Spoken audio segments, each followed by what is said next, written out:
Lecture number 8।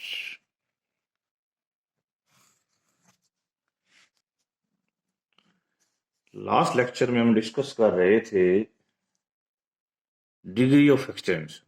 तो हमने कुछ फाइनाइट के एग्जांपल डिस्कस किए थे, कुछ एक इनफाइनाइट के थे, एक और इनफाइनाइट का करते हैं।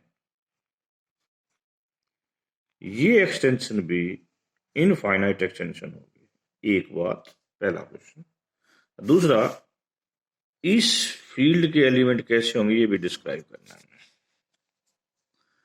तो पहली बार हम ये मान के चलते हैं कि ये एक्सटेंशन फाइनाइट एक्सटेंशन है और इसकी डिग्री कितनी है, n। जैसा कि हमने बताया था आपको कि ये एक वेक्टर स्पेस बनता है। यदि इसकी डिग्री n है तो n+1 एलिमेंट लोगे तो वो लीनियरली डिपेंडेंट बनेंगे। तो हमने एक सेट लिया with n+1 element 1 pi square pi cube pi raise to the power n। ये n+1 एलिमेंट का सेट है। That must be linearly dependent. Linearly dependent है तो स्केलर्स मिलेंगे λ1, λ0, λ1 pi, λ2 pi square, λn pi raise to power n equal to 0। Okay, all are not equal to 0, not all 0, not all 0 simultaneously। इसका मतलब ये हो गया, इस इक्वेशन को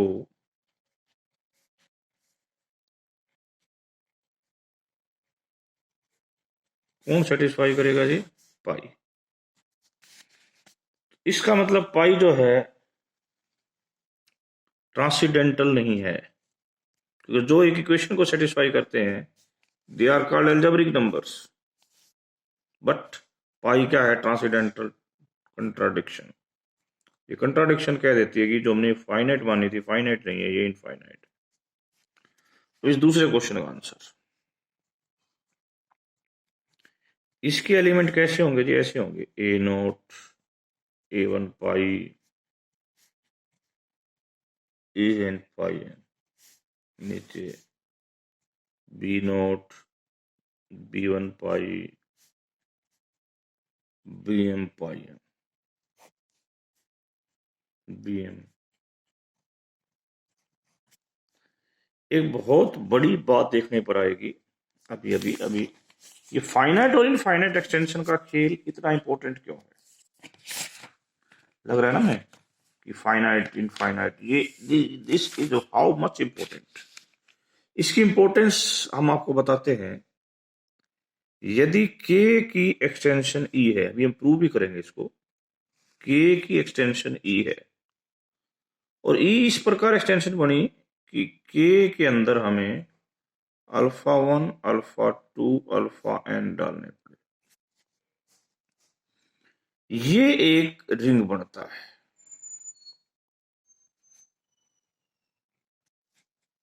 क्या बनता है? रिंग।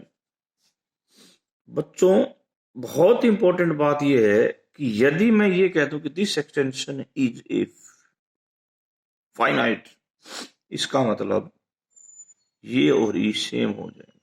ये है बड़ी इंपॉर्टेंट। इसको हम आगे चल के भी प्रूव भी करेंगे। जैसे कि एग्जाम्पल के तौर पे अभी अभी आपने ये बताया था कि इसकी एक्सटेंशन कितनी है जी? फाइनाइट। इस एक्सटेंशन फाइनाइट का मतलब है कि ये और ये तो सेम होंगे। अब इसीलिए इसकी इंपॉर्टेंस बढ़ गई है कि इसकी डिग्री फाइनाइट नहीं है। करेक्ट। तो इसलिए दो चीजें अलग अलग होंगी जब ये जो एक्सटेंशन है वो फाइनाइट नहीं होगी। तो अभी हम चल रहे हैं, अगले थोड़ी देर के बाद इस थ्योरम पर आएंगे कि ये फाइनाइट होगी तो ये सेम होंगे, ताकि हम जब भी फाइनाइट एक्सटेंशन हो तो हम चाहे ये लें चाहे ये लें, उसमें कोई फर्क नहीं होगा। बट खेल बच जाएगा किसमें, इनफाइनाइट एक्सटेंशन के केस में। Okay, next.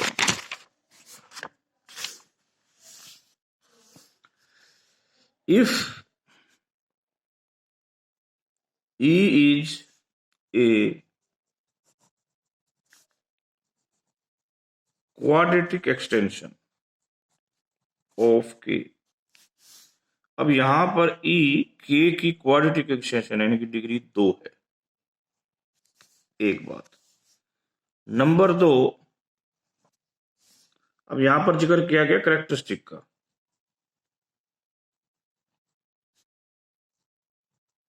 Characteristic of K 2 नहीं है। कैरेक्टरिस्टिक क्या होती है? करेक्ट किसी भी फील्ड की कैरेक्टरिस्टिक एक नंबर होती है जिसको उस एलिमेंट से, उस फील्ड के एलिमेंट नंबर, उस नंबर को यदि फील्ड के एलिमेंट से गुणा करते हैं तो 0 आ जाता है। जैसे मैं कह दूं कि K की कैरेक्टरिस्टिक n है, तो इसका मतलब n equal to 0 for all A belongs to field. n को, वो लीस्ट नंबर होता है, इस n को उसकी कैरेक्टरिस्टिक कहेंगे। तो यहाँ फील्ड की कैरेक्टरिस्टिक तो है बट वो 2 नहीं है। ओके, हमें प्रूव क्या करना है? प्रूव ये करना है कि अल्फा एग्जिस्ट करेगा K से such that E equal to this, इसके इक्वल हो। अल्फा एग्जिस्ट करेगा।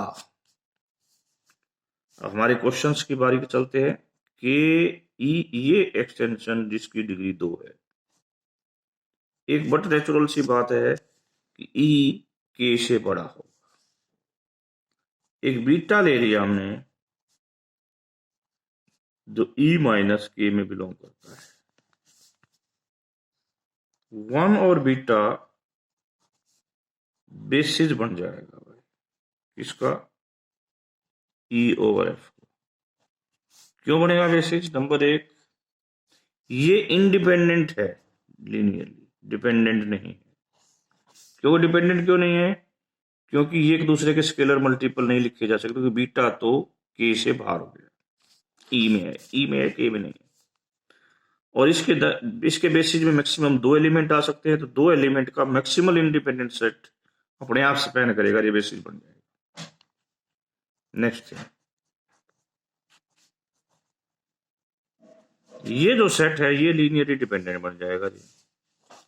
क्यों? देखो, इसका बेस, इसकी डायमेंशन 2 है, तो 2 से ज्यादा होते ही सेट का बन जाएगा लीनियरली डिपेंडेंट। तो ये जो एलिमेंट हमें इसमें डालना पड़ा, इसके अंदर खासियत होगी कि beta square is linear combination of this. क्योंकि हमने थ्योरम्स पढ़ी हैं कि यदि कोई सेट लीनियरली इंडिपेंडेंट है और उसमें कोई एलिमेंट डाल देते हैं तो लीनियरली डिपेंडेंट बन जाता है, तो जो एलिमेंट डाल दिया गया है वो बाकी जो भी पहले वाले 2 एलिमेंट है उनका लीनियर कॉम्बिनेशन लिखा जाएगा। तो इसका मतलब beta square is equal to a beta plus b. ठीक है, अब हम एक पोलिनोमियल लेते हैं, f x is equal to x square minus a x minus b. A x minus a minus b. Okay, इस इक्वेशन के रूट कैसे होंगे?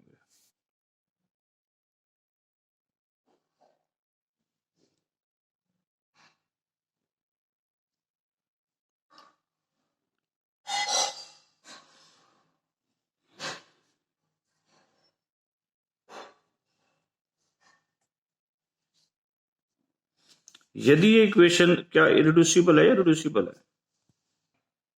देखिए, जब हमें ये इक्वेशन लिखी गई तो ये ए और बी आपके किस में से थे? के में से। I want to say that this equation is irreducible और रिड्यूसिबल। ये यहां पर बहुत अहम सवाल है। मैं कहता हूं ये इक्वेशन इरिड्यूसिबल है। क्यों? क्योंकि हमें पता है कि इस इक्वेशन का एक रूट बीटा है। इक्वेशन का एक रूट क्या है? बीटा है, बीटा। यदि ये रिड्यूसिबल होती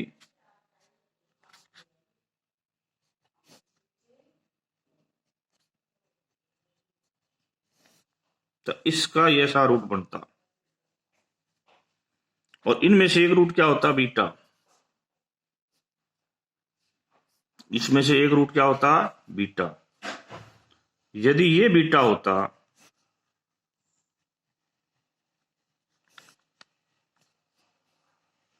यदि ये रिड्यूसिबल होती, दोनों के दोनों रूट किस में लाई करते, के में लाई करते। ठीक है, क्योंकि फैक्टर तभी बनते ना इसके फैक्टर बनाते x minus alpha one L x, यानी कैसे यदि ये रिड्यूसिबल होते फैक्टर बनते तो बीटा ही है, एक्स माइनस अल्फा और एक्स माइनस बीटा। और ये अल्फा और बीटा को दोनों को के में होना पड़ता। तो देखिए यदि ये मैं इसको रिड्यूसिबल कहता हूं तो ये ऐसे बनेगी, और ये पोलिनोमियल को किस में होना पड़ेगा, के एक्स में। इसको भी किस में होना पड़ेगा, के एक्स में, क्योंकि ये हमने पोलिनोमियल के एक्स में ली हुई। यदि इसका मतलब ये दोनों किस में होंगे, के में। ये रूट होंगे, और एक रूट तो ऑलरेडी बीटा है, तो इसका मतलब बीटा को भी किस में होना पड़ेगा, के में, और बीटा तो के में नहीं है। इसका मतलब this polynomial is irreducible, reducible नहीं है। ये पोलिनोमियल रिड्यूसिबल है तो इसके रूट ऐसे होंगे, और ये रूट के में लाई नहीं करेंगे। कहां लाई करेंगे जी, ई माइनस के। ये मैं बता देता हूं किस में लाई करेंगे, ई माइनस के। अब आपको एक बात कही गई है कि के की करेक्टरिस्टिक 2 नहीं है। ये इंपॉर्टेंट क्यों है, यदि के की करेक्टरिस्टिक 2 होती तो ये एलिमेंट 0 बन जाता, और इसका क्या बनता जी, इसका परफेक्ट स्क्वायर निकलता। अब बात यहां पहुंच गई कि ये इसमें नहीं है। ठीक है, ओके। तो नेक्स्ट बात क्या हो गई कि जो ये एक एक्सटेंशन बन सकती है,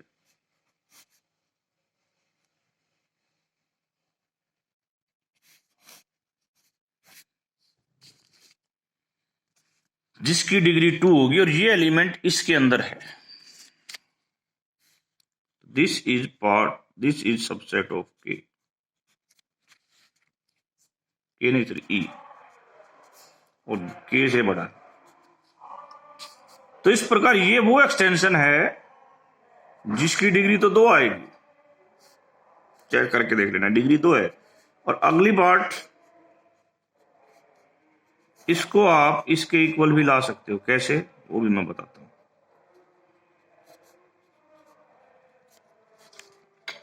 ये इसके अंदर ये जो है ना एलिमेंट a/2, ये किस में लाई करेगा जी, पहले इसी की बात करता हूं। देखो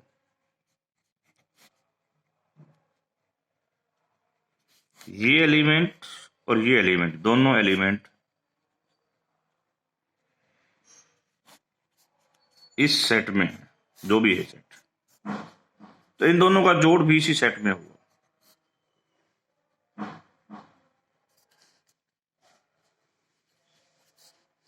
फिर हम a जो है वो k में है, तो माइनस a भी k में होगा, दोनों को ऐड कर देंगे।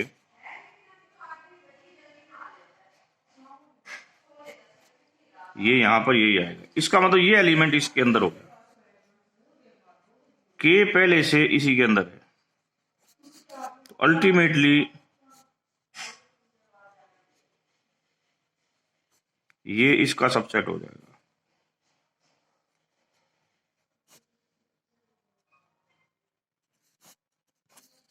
सिमिलरली वे में आपके पास यदि ये सेट दे रखा है तो आप यहां से ये भी बना सकते हो।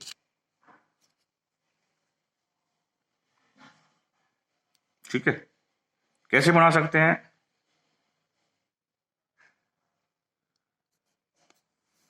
और ये क्या है, ई है, हम इसी को लिख लेते हैं, दिस इज नथिंग देन ई, क्योंकि इसकी डिग्री 2 है, इसकी डिग्री भी 2 है, और इसकी डिग्री भी 2 है, तो ये सारे सेम, ये सारे सेम है। इसकी डिग्री 2, इसकी डिग्री 2, इसकी डिग्री 2, तो ई इज नथिंग को, ई को हम ऐसे लिखेंगे, तो हमें एक अल्फा मिल गया such that e is equal to k this. Next question, most important question की बात की जा रही है, टावर रूल। ये टावर रूल क्या है?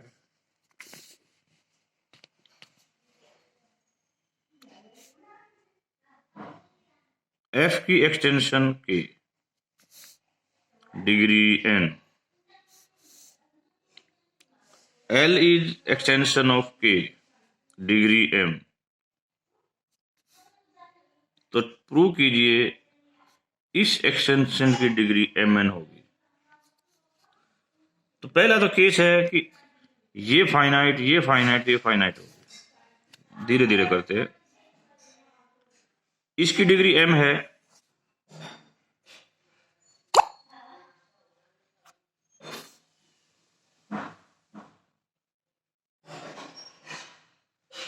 ये एक बेसिस बनेगा किसका? L का, L ओवर के। इसकी डिग्री n है,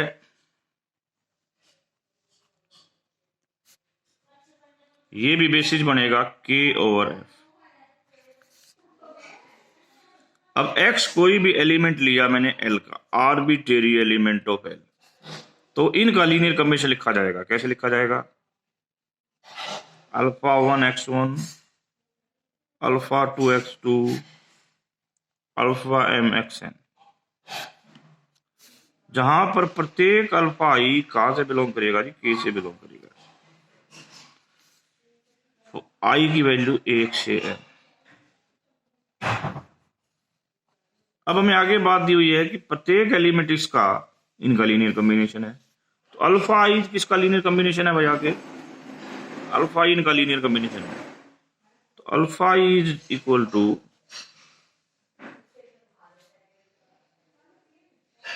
आई जे वाई जे, और यहां पर अल्फा आई जे इस फील्ड से बिलोंग करेगा। यदि इस चीज को यहां पुट कर दिया जाता है तो एक्स क्या आ जाएगा? Summation i equal to 1 to m, j equal to 1 to n, alpha i j y j and x i. तो ये प्रतीत हुआ कि ये x किसका लीनियर कॉम्बिनेशन लिखा गया? ऐसे एलिमेंट का लीनियर कॉम्बिनेशन लिखा गया। ये सेट क्या बन रहा है जी? x1 y1, ये आगे पीछे हो सकते कम्यूटेटिव है, x1 y2 x1 yn x2 y1 like that. तो टोटल इस सेट में कितने एलिमेंट आएंगे जी? लास्ट में आएगा आपका xm yn। टोटल इसमें अभी तक mn एलिमेंट आए। तो x जो है वो इन mn एलिमेंट की मदद से लीनियर कॉम्बिनेशन लिखा गया, जब ये कोफिशिएंट कहां से लिए गए थे? फील्ड एफ से। ठीक है, तो L का प्रत्येक एलिमेंट लीनियर कॉम्बिनेशन लिखा गया with the help of element of F।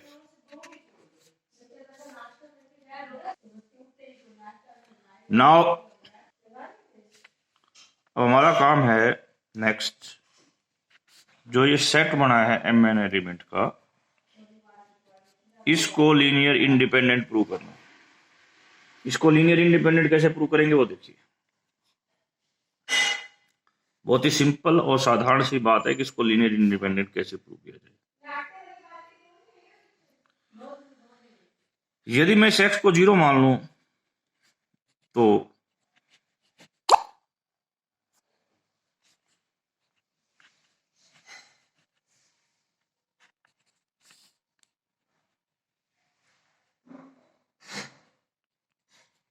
हमें प्रूव करना है कि 0 के लिए कोफिशिएंट सारे 0 होंगे। This is our basically main target. How we reach this target? See, अब सबसे पहला क्या है कि इसको हम कैसे लिख सकते हैं? इस चीज का यूज कर लो, यानी कि मैं कह रहा हूं ना, ये वाला और ये वाला मिलके हम इसको ऐसे बना सकते हैं, जहां पर अल्फा आई कुछ और नहीं, क्या है अल्फा आई,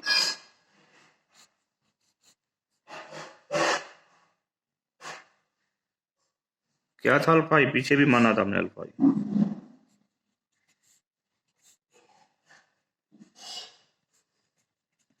ये और ये इसमें इन्वॉल्व हुए।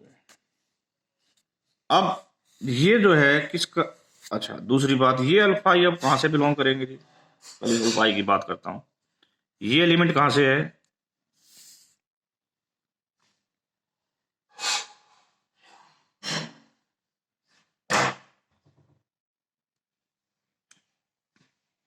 ये सारे एलिमेंट के से,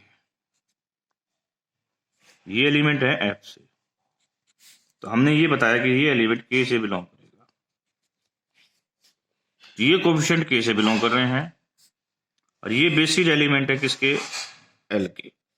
फिर सुनिए, ये बेसिस एलिमेंट थे के, ये बेसिस एलिमेंट थे एफ के, ये बिलोंग के से करते हैं, परंतु बेसिस एलिमेंट किसके थे, एफ के। ये एलिमेंट बिलोंग एल में करते हैं, बेसिस बिलोंग एल में करते हैं, बेसिस एलिमेंट भी एल के। अब सुनिए, ये 0 है और आपको ये दे रखा है कि x1 x2 x3 एक बेसिस बनाते हैं किसका, एल का। इसका एक मतलब सीधा सा हो गया कि these alpha is equal to 0। फिर सुन लीजिए, x1 x2 xm they are basis of L. यदि हम ये लिखते हैं alpha 1 x1 alpha 2 x2 alpha n xn, तो एक ही पॉसिबिलिटी है कि अल्फा ई 0 होगा। अब अल्फा ई 0 होते ही यहां रख दो जी 0,